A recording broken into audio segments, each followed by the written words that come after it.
ভারত চীনের সম্পর্কে রাশিয়া কি মধ্যস্থতা করছে? শ্যাম আঙ্কেল বাইডেনের প্রেশার বেড়ে যাবে তো? ভারত চীন বৈরিতা কমাতে ভারত যতটা আগ্রহী, চীন ততটা নয়। চীনের ভবিষ্যৎ পরিকল্পনা বিশ্ব রাজনীতির মাথা হিসেবে নিজেকে প্রতিষ্ঠিত করা। অর্থনৈতিকভাবে তারা অত্যন্ত শক্তিশালী অবস্থানে পৌঁছে গেছে। তাদের পরবর্তী লক্ষ্য সামরিকভাবে নিজেকে শক্তিশালী করে নিজের অবস্থান আরও সুসংহত করা। সামরিক দিক দিয়ে এশিয়ায় চীনের একমাত্র প্রতিদ্বন্দ্বী ভারত। এক্ষেত্রে জাপান এবং দক্ষিণ কোরিয়ার নামও উঠে আসে। কিন্তু জাপান এবং দক্ষিণ কোরিয়ার সামরিক বাহিনীর আকার চীনের সমান তো দূরের কথা, 3 ভাগের 1 ভাগও নয়। তাই চীন সবসময় সামরিকভাবে ভারতকে কাবু করে রাখতে চায়। এক্ষেত্রে ভারতের অভ্যন্তরে বিদ্রোহীদের অস্ত্র দিয়ে সাহায্য করে এবং ভারতের প্রতিবেশী রাষ্ট্রগুলোর সঙ্গে সম্পর্ক উষ্ণ করে ভারতকে চাপে রাখতে চেয়েছে। তাই ভারতের সঙ্গে চীনের সম্পর্ক আদৌ ভালো হবে কিনা সেটাই এখন প্রশ্ন।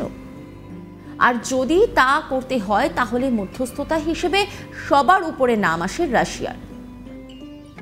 আর রাশিয়া যদি এই কাজ করে তা কিন্তু আমেরিকার ক্ষেত্রে বড় চ্যালেঞ্জ হতে পারে।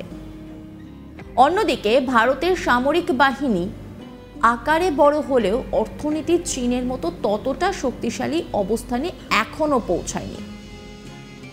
যেমন চীনের বেল্ট অ্যান্ড রোড ইনিশিয়েটিভের মতো বড় প্রজেক্ট হাতে নেওয়ার সক্ষমতা ভারত এখনো অর্জন করেনি। তার উপর ভারতের সেনাবাহিনীর আধুনিকায়ন হচ্ছে ধীর গতিতে। ভারত এখনো সামরিক বাহিনীর আধুনিকায়নে আমদানি নির্ভর। যদিও ভারত এখনো এই নীতি থেকে বেরিয়ে আসার চেষ্টা করছে। নিজেদের তৈরি অর্জুন ট্যাঙ্ক, তেজাসের মতো বিমান বানিয়ে নিজেদের সামরিক শিল্পকে উন্নত করার চেষ্টা করছে। কিন্তু এই গতি চীনের গতির তুলনায় অনেক কম। কারণ এক সময়ের অস্ত্র আমদানিকারক চীন এখন বিশ্বের 3য় শীর্ষ অস্ত্র রপ্তানিকারক দেশ। ভারত সর্বদাই মনে করত সামরিকভাবে পাকিস্তান তাদের প্রতিপক্ষ। কিন্তু গালওয়ান সংঘর্ষের পর ভারত বুঝতে পেরেছে ভবিষ্যতে ভারতের সামরিক প্রতিদ্বন্দ্বী হচ্ছে চীন। এতদিন চীনের প্রতি ভারতের সামরিক কৌশল ছিল রক্ষণাত্মক, কিন্তু এখন সেটা বদলাতে শুরু করেছে।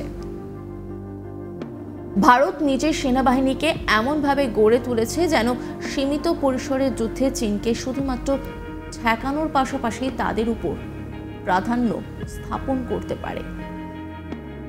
তবে সত্য এটাই, চীন ভারতের সঙ্গে সমঝোতা করে এশিয়ায় নিজের শক্তি খর্ব করে দিতে চাইবে না। কারণ এশিয়ায় চীনের একক আধিপত্য প্রতিষ্ঠা না হলে বিশ্বকে নিয়ন্ত্রণ করার যে স্বপ্ন চীনের রয়েছে তা চিরকালের মতো অপূর্ণ থেকে যাবে। তাই চীন ভারতের সঙ্গে সমঝোতা করতে চাইবে না। আর তৃতীয় শক্তি মানে রাশিয়ার মাধ্যমে তো নয়।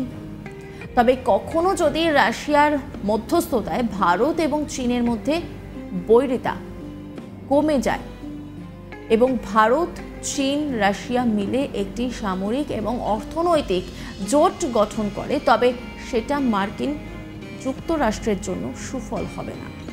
তখন সেটা হবে মার্কিন সাম্রাজ্যের শেষের শুরু।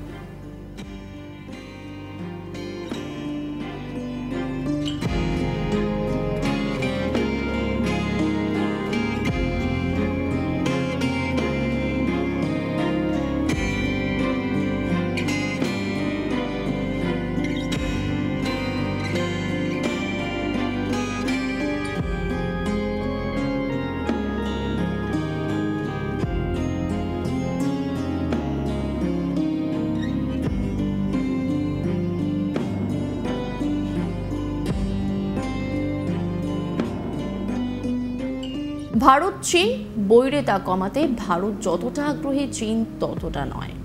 চীনের ভবিষ্যৎ পরিকল্পনা বিশ্ব রাজনীতির মাথা হিসেবে নিজেকে প্রতিষ্ঠিত করা।